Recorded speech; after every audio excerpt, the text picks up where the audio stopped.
আচ্ছা, এখানে একটা প্রশ্ন আছে। আমরা এর আগে সমীকরণ এবং সরল সমীকরণ সম্পর্কে শিখছিলাম না? সমীকরণ কি বলেছিলাম, কারো মনে আছে? অজানা বা অজ্ঞাত অথবা চলক। অজানা রাশি অথবা অজ্ঞাত রাশি বা চলক। আরেকটা কি বলেছিলাম?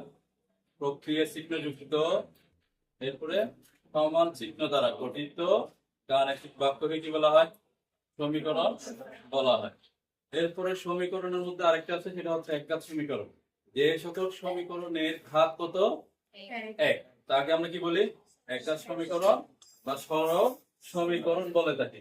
আজকে আমরা সেই সরল সমীকরণ কিছু অজানা মান নিয়ে সমাধান করব। যেমন এখানে একটা প্রশ্ন আছে, একটি আয়তাকার ফুলের বাগানের দৈর্ঘ্য প্রস্থ অপেক্ষা 2 মিটার বেশি। উদ্দীপকটা কি? একটি আয়তাকার ফুল বাগানের দৈর্ঘ্য কত? প্রস্থ অপেক্ষা 2 মিটার বেশি। এই আয়তাকার সম্পর্কে যদি আমরা জানতে চাই, আমাদের কি কি জানতে হবে? একটা হচ্ছে পরিসীমা। কি জানতে হবে? পরিসীমা। এরপরে ক্ষেত্রফল। কি জানতে হবে? ক্ষেত্রফল। আরেকটা, আয়তাকার ক্ষেত্রে কর্ণ জানা যায়, তবে আমাদের এটা তেমন শিখতে হয় না। এটা উপরে শ্রেণীতে গেলে কর্ণটা আমরা বের করতে পারবো। পরিসীমা জানতে গেলে আমাদের আয়তাকার ক্ষেত্রে দুইটা অংশ জানতে হবে, একটা হচ্ছে দৈর্ঘ্য, আরেকটা হচ্ছে কি প্রস্থ। তাহলে পরিসীমা হচ্ছে কি? আয়তক্ষেত্রের পরিসীমা হচ্ছে 2 ইনটু দৈর্ঘ্য যোগ কি হয়? প্রস্থ। এখানে একক হবে। আর ক্ষেত্রফল যদি হয় দৈর্ঘ্য গুণ প্রস্থ, বর্গ একক। কর্ণ যদি হয়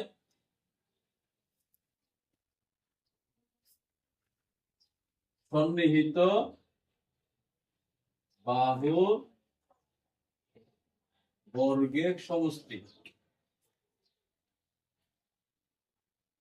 কর্ণ হলে কি হয়? সন্নিহিত বাহুর বর্গের সমষ্টি, এটা বলতে পারি। অথবা আমরা একজন জ্যামিতিক সূত্র জানি, যেটাকে বলা হয় পিথাগোরাসের সূত্র, ভূমি স্কয়ার প্লাস লম্ব স্কয়ার ইজ ইকুয়াল অতিভুজ। অতিভুজে যে সূত্রটা ব্যবহার করা হয় সমকোণী ত্রিভুজে, সেটাই হিসাব করে আমরা এখানে কর্ণের মানটা বের করতে পারি। তো এবার আসো, আমাদের যে একটা আয়তাকার ফুলের বাগানের দৈর্ঘ্য আছে, কি আছে? আরেকটা আছে কি? প্রস্থ অপেক্ষা কত মিটার বেশি? 2 মিটার বেশি। তাহলে দৈর্ঘ্যটাও উল্লেখ আছে, প্রস্থটাও উল্লেখ আছে। সেহেতু পরিসীমা বললে আমরা পরিসীমার সূত্র ব্যবহার করব, ক্ষেত্রফল বললে ক্ষেত্রফলের সূত্রটা ব্যবহার করব। তাহলে দেখা যাক, সর্বপ্রথম বলছে কি, আমাদের বাগানটির প্রস্থ যদি কি হয় x মিটার ধরে পরিসীমা নির্ণয় করতে হবে। পরিসীমা কি করতে হবে? এই যে ক নম্বরে যে পরিসীমাটা থাকবে সেটা হচ্ছে অজানা। সেটা কি?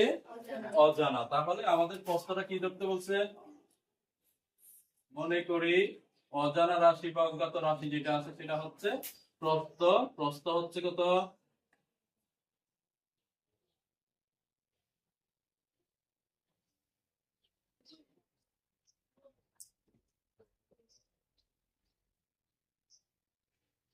আয়তাকার বাগানের প্রস্থ হচ্ছে কত মিটার? x metre. একক যেহেতু মিটারে আছে তাই আমরা মিটারে প্রকাশ করলাম। আয়তাকার বাগানের প্রস্থ x মিটার। এবার আসো, আমরা চলকটা যদি x ধরি, বলেছে কি দৈর্ঘ্য প্রস্থ অপেক্ষা কত মিটার বেশি? 2 মিটার বেশি। তাহলে x এর সাথে অর্থাৎ প্রস্থের সাথে কত যোগ হবে? 2। বেশি হলে কি করতে হয়? যোগ করতে হয়, চলকের সাথে যোগ করবো। আর যদি কম হয় তখন কি করতে হবে? বিয়োগ করতে হবে। তাহলে এখন আমরা লিখতে পারি কি, সুতরাং আয়তাকার বাগানের দৈর্ঘ্য, আয়তাকার বাগানের দৈর্ঘ্য কত হয়? এখন 2 মিটার বেশি হলে কত হয়ে যাবে? x plus 2 metre. আমরা দৈর্ঘ্য পেয়ে গেলাম, প্রস্থ পেয়ে গেলাম। আমাদেরকে কিসে প্রকাশ করতে বলছে? সেটা পরিসীমায়। তাহলে আমরা কি এখন পরিসীমাটা লিখতে পারি না? সুতরাং আয়তাকার বাগানের পরিসীমা। পরিসীমা নির্ণয়ের সূত্রটা কি বলতো? 2 ইনটু দৈর্ঘ্য প্লাস প্রস্থ। একক কি হবে? এখন মান বসানে যদি আমরা এককে রেখে দিলাম। এবার যদি এখানে মানটা বসাই, 2 ইনটু দৈর্ঘ্য কত ছিল? x প্লাস 2 প্লাস প্রস্থ কত আছে? x। এখন যেহেতু আমরা এককের মানটা বসাই ফেলছি, তাই আমাদের এককের জায়গায় কি হয়ে যাবে, মিটার হয়ে যাবে। যে এককে থাকে পরিসীমা সেই এককে প্রকাশ করতে হয়। শুধুমাত্র ক্ষেত্রফলের ক্ষেত্রে বর্গ এককটা বসে, বর্গটা যুক্ত হয়ে যায়। এবার এটাকে আমরা ক্যালকুলেশন করতে পারি, বা এতটুকুতে আমরা কি করতে পারি, আনসারও বসাইতে পারি। ঠিক আছে, এই যে পরিসীমাকে আমরা এক্স এর মাধ্যমে কি করে ফেলছি, প্রকাশ করে ফেলছি। এ হচ্ছে আমাদের পরিসীমা। বুঝে গেছে? তাহলে আমরা পরিসীমা নির্ণয়ের জন্য শুধুমাত্র সূত্রটা ব্যবহার করলে, মান দুটো জানা থাকলে আমাদের সহজে কি করা যাবে, পরিসীমাটা জানা থাকবে। সেহেতু আমাদের এই ক্ষেত্রফলের বা পরিসীমার এই সূত্রটা কি করতে হবে, মনে রাখতে হবে। আয়তের ক্ষেত্রে পরিসীমা নির্ণয়ের সূত্র কি, 2 ইনটু পরিসীমা কি হবে,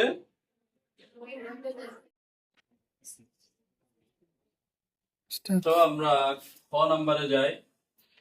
বাগানটির পরিসীমা 48 হলে, অর্থাৎ 48 মিটার হলে পরিসীমা, বাগানটির পরিসীমা যদি 48 মিটার হয়, তাহলে এটা পরিসীমা হবে না, দৈর্ঘ্য এবং প্রস্থ বা বাগানটির নির্ণয় করতে হবে ক্ষেত্রফল নির্ণয় করো। বাগানটির পরিসীমা যদি 48 মিটার হয়, তাহলে আমাদের ক্ষেত্রফলটা নির্ণয় করতে হবে। আমরা আগেই জানি দেখি যে পরিসীমা নির্ণয়ের একটা সূত্র আছে, সেটা হচ্ছে কি বলেছি, পরিসীমাটা 2 ইনটু দৈর্ঘ্য যোগ প্রস্থ। এরপরে আরেকটা জানি ক্ষেত্রফল। ক্ষেত্রফল যেমন কি বলেছিলাম, দৈর্ঘ্য গুণন প্রস্থ।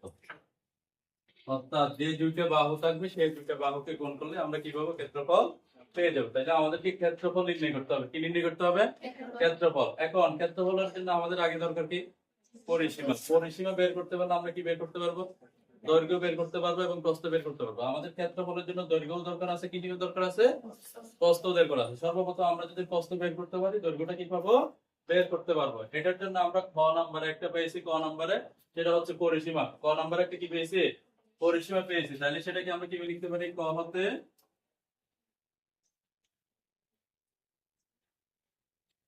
প্রাপ্ত আয়তাকার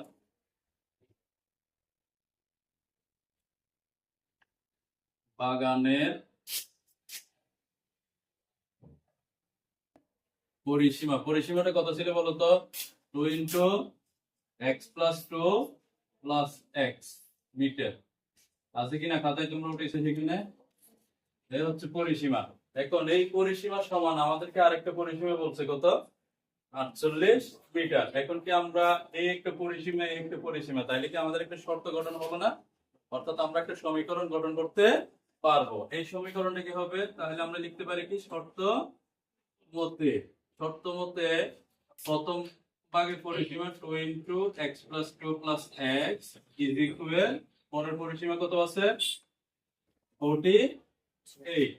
এবার আমরা এখানে সমীকরণটা সমাধান করব। সেক্ষেত্রে সর্বপ্রথম আমাদের দরকার হচ্ছে x এর মান। x এর মান বের করা মানে হচ্ছে প্রস্থ বের হয়ে যাওয়া। কি বের হয়ে যাওয়া, প্রস্থ বের হয়ে যাওয়া। এখন আমরা সরাসরি ব্র্যাকেটের ভিতরে হিসাব করার জন্য এখানে 2 আছে, এই দুইটা সবার সাথে কি আছে বলতো, কোনো চিহ্ন না থাকলে কি অবস্থায় আছে, গুণ অবস্থায় আছে। গুণ অবস্থায় যখন থাকবে, আমরা এক পক্ষ থেকে যখন অপর পক্ষে নিয়ে যাবো, তাহলে কি হয়ে যায়, ভাগ হয়ে যায়। তাহলে এখানে x এর সাথে x যোগ করলে কত হয়ে যায়, আর তাকে কত, প্লাস 2 ইকুয়াল, এখানে 48 কে এখন কত দ্বারা ভাগ হয়ে যাবে, 2 দ্বারা ভাগ হয়ে যায়। অর্থাৎ কোন সংখ্যা যদি এক পক্ষ থেকে অপর পক্ষে নিয়ে যায়, যোগ থাকলে সেটা কি হবে, মাইনাস হবে, বিয়োগ হবে। আর যদি বিয়োগ থাকে সেটা কি হয়, যোগ হয়। আর যদি গুণ থাকলে সেটা কি হবে, ভাগ হবে। যদি ভাগ হয় তখন সেটা কি হয়ে আসবে, গুণ হয়ে আসবে। ভাগ। এবার এখানে আমরা পাই হচ্ছে 2x প্লাস 2 ইজ ইকুয়াল, 2 দ্বারা 48 কে ভাগ করলে কত পাবো, 24। 2 কে 2, 24 দুগুণে কত হয়, 48 হয়। এবার আমরা 2 কে পক্ষান্তর করব, যেহেতু আমাদের চলকের মানটা লাগবে, সেই চলকের মানটা যে পাশে আছে বাম পাশে রেখে দিব, বা বাকি ধ্রুবপদটা আমরা ডান পাশে রেখে দেব। 24, এটা কি চিহ্ন হয়ে যাবে, এখন বিয়োগ চিহ্ন, বিয়োগ কত হয়ে যাবে, -2। সচরাচর আমরা এটাকে বলে কি পক্ষান্তর করা, অথবা 2 বাদ দেওয়া বা 2 যোগ করা। এবার আমরা অপর পক্ষে চলে যাই। হ্যাঁ, এখন আমাদের 2x আছে, এই পাশে হিসাবটা করে নিই। এখানে 2x আছে ইজ ইকুয়াল, এই যে 24 থেকে আমরা যখন 2 বিয়োগ দিই তাহলে হয় কত? 24 থেকে 2 বিয়োগ দিলে কত হয়? 22 হয়। এখন আমরা এই যে x এর মানটা বের করার জন্য x এর সাথে কত গুণ আছে? 2 গুণ। এই 2 গুণের মানটা যদি আমরা বের করি তাহলে অপর পাশে নিয়ে গেলে কি হবে? ভাগ। কত দ্বারা 22 কে ভাগ হবে? সুতরাং x এর মান এখন কত হবে বলতো? 2 কে 2 দ্বারা ভাগ করলে একবার, 22 কে 2 দ্বারা ভাগ করলে কত হবে? 11 ভাগ। তাহলে x এর মান কত পাওয়া গেছে? 11। এই x এর মানটা কার মান বলতো? x এর মানটা কার মান? আমাদের প্রস্থের মান। x এর মানটা কার মান? কারণ আমরা কত ধরে নিছিলাম, প্রশ্ন হচ্ছে x। এখানে আমাদের প্রস্থের মান বের হয়ে গেছে। সুতরাং বাগানটির প্রস্থ, বাগানটির প্রস্থ কত হলো? 11 মিটার। সুতরাং বাগানটির দৈর্ঘ্য, এখন বাগানটির দৈর্ঘ্য প্রস্থের কত গুণ বেশি বলছিল? অপেক্ষা কত মিটার বেশি বলছিল? 2 মিটার। তাহলে আমরা 11 এর সাথে কত যোগ করতে পারি?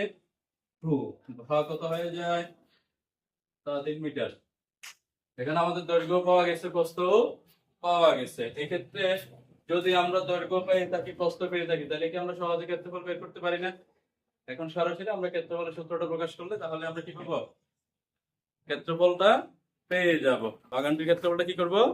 কিন্তু পর্যাপ্ত আনসারে দিতে পারিনি আমরা। শুধুমাত্র যে দুইটি উপাদান দরকার ক্ষেত্রফল নির্ণয়ের জন্য, সেই দুইটি উপাদান আমরা কি করতে পারছি? বের করেছি। একটা হচ্ছে প্রস্থ আর একটা হচ্ছে কি দৈর্ঘ্য। এবার সরাসরি আমরা কোথায় নিয়ে যাব? ক্ষেত্রফলে নিয়ে যাব। এখন আসো আমাদের ক্ষেত্রফলটার জন্য জানি কি? আমরা জানি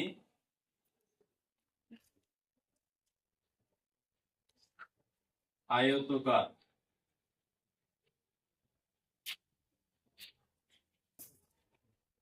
বাগানের ক্ষেত্রফল,